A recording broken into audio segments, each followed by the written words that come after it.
Some Iraq and Iran news posted by Clare at KTFA the 3rd of March 2025.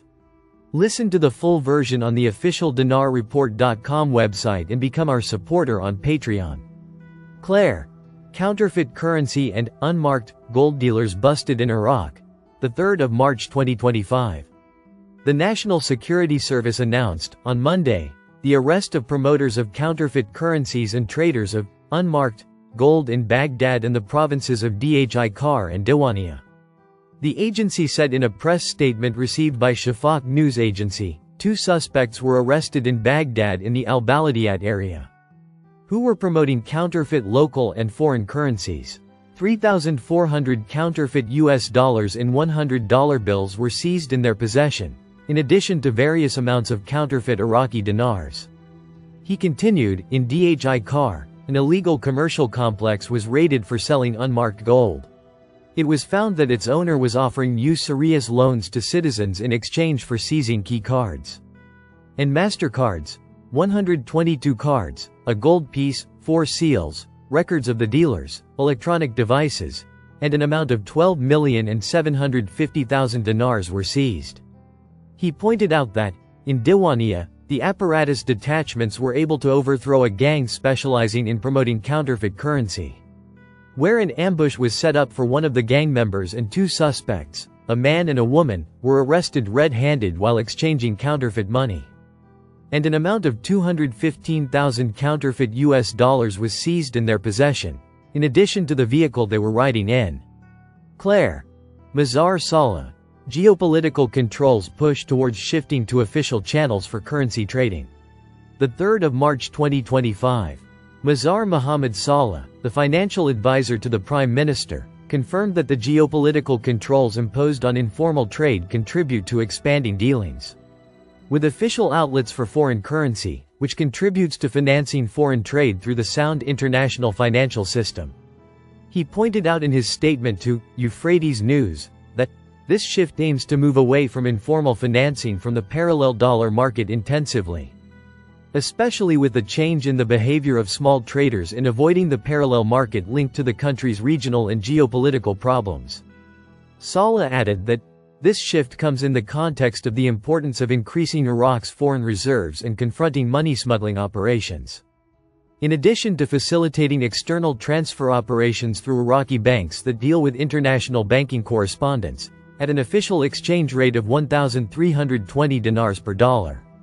He also stressed that the end of the compliance platform phase adopted by the Central Bank of Iraq in the past 2 years, and the country's entry into a new phase has contributed to providing great flexibility in financial transfers through official channels. Clare. Oil Minister. A boom in investment in associated gas and raising its rates to 67%. The 3rd of March 2025.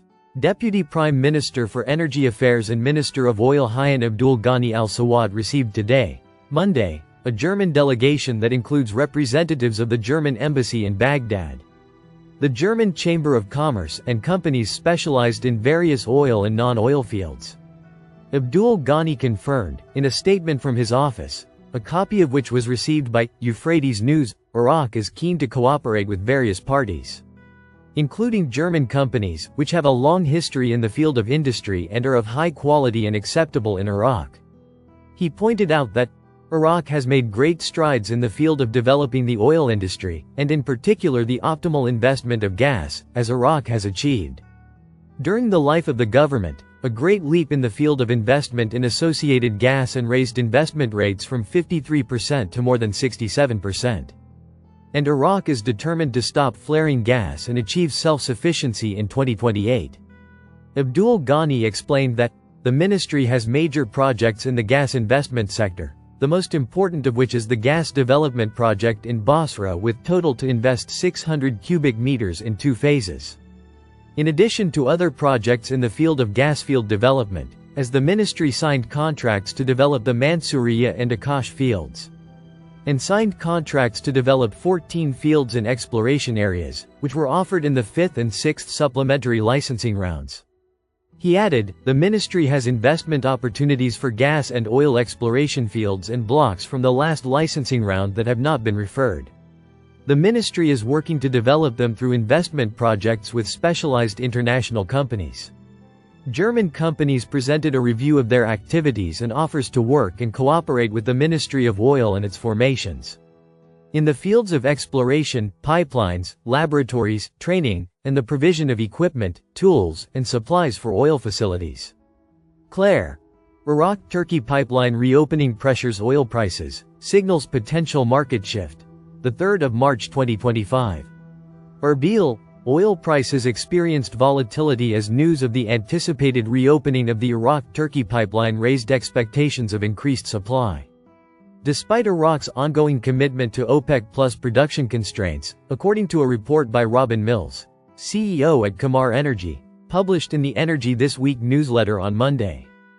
Mills noted that crude oil prices ended higher on Monday but dropped on Tuesday following reports that the Iraq-Turkey pipeline is set to resume operations.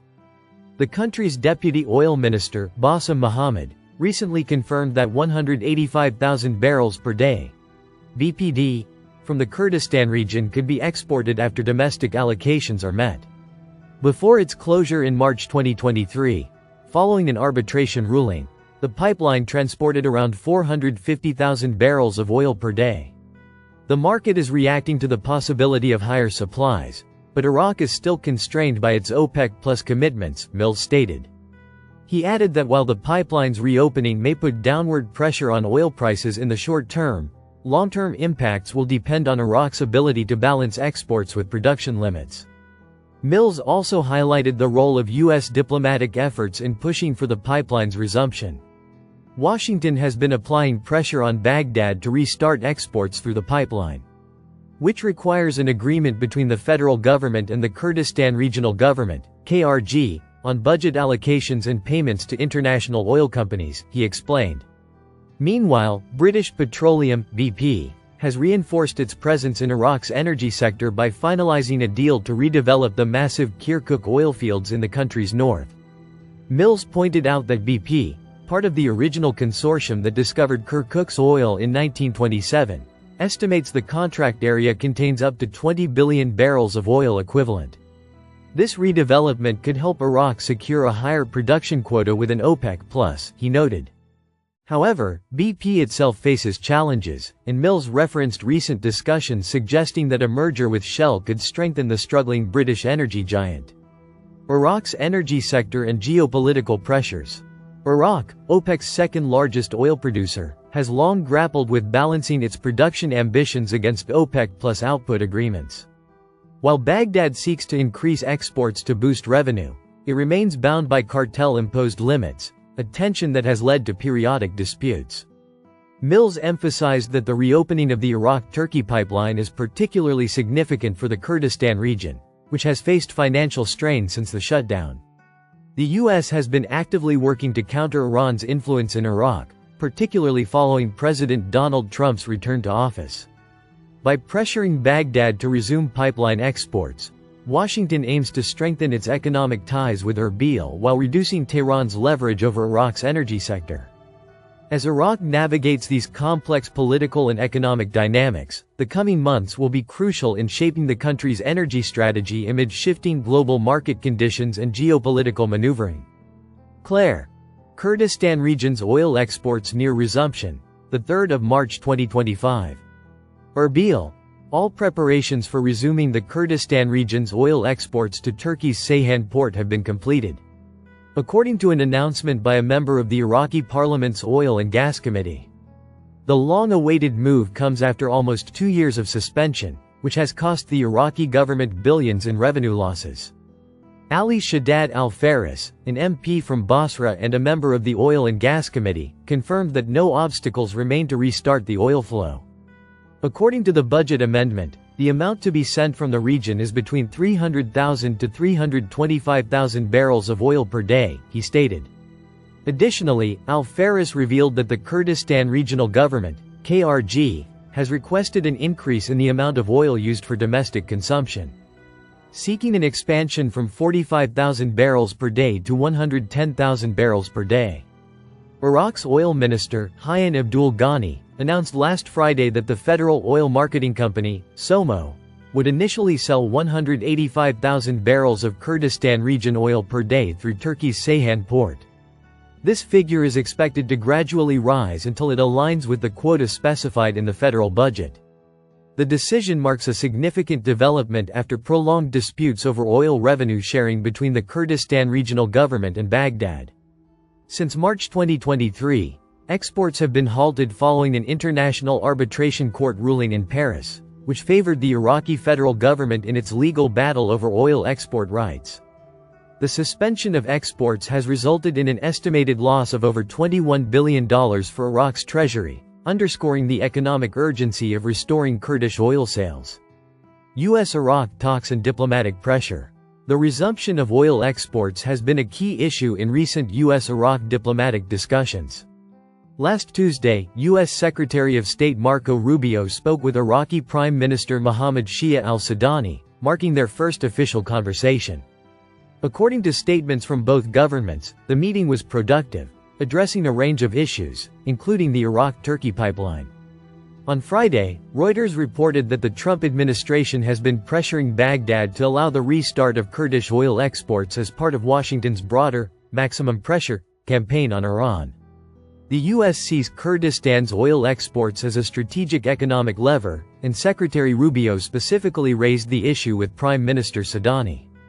Tammy Bruce, the U.S. State Department spokesperson, stated that both leaders agreed on the importance of reopening the Iraq-Turkey pipeline as quickly as possible. The involvement of Washington further underscores the geopolitical importance of Kurdish oil exports and the role they play in regional energy dynamics.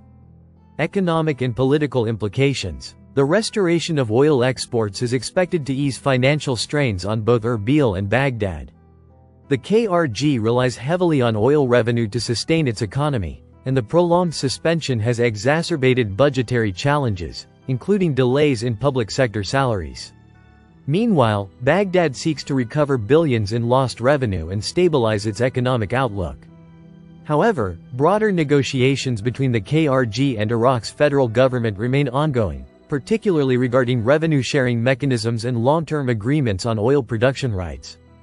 As preparations are finalized and the first shipments of Kurdish oil are set to flow once again, all eyes will be on how efficiently the resumption process unfolds and whether it signals a more stable economic and political relationship between Erbil and Baghdad.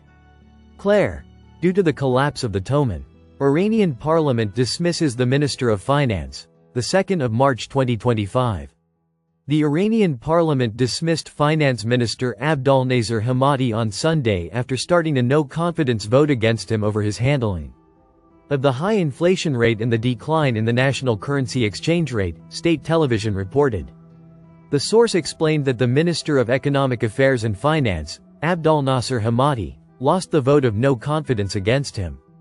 With 182 parliamentarians out of 273 who attended the session designated for his dismissal supporting the motion. Earlier on Sunday, Iran's parliament began a session that included a vote of no confidence in the finance minister, following a sharp decline in the value of the Iranian currency, the rial. On the black market on Sunday, the rial was trading at more than 920,000 to the US dollar, compared to less than 600,000 in mid-2024. The decision to withdraw confidence from Finance Minister Abdolnazar Hamadi comes nearly 8 months after the formation of the government under President Masoud Pezeshkian. Under the Iranian constitution, the minister's dismissal would take effect immediately, with an acting minister appointed until the government chooses a replacement. Listen to the full version on the official dinarreport.com website and become our supporter on Patreon. Source: dinarrecaps.com